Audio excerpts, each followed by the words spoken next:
Tupu kari o ua e pahi, ma te ki he moto e wheo whawhani. Ke tuka una, a te o karatai, roku tone a ia e anganaki.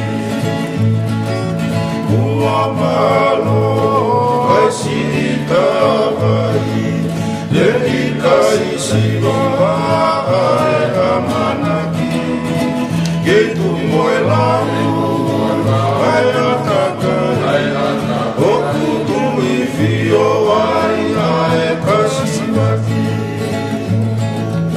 O whopeta, o to whakalala, e ai iu, oi fuakala, la pe ai ua.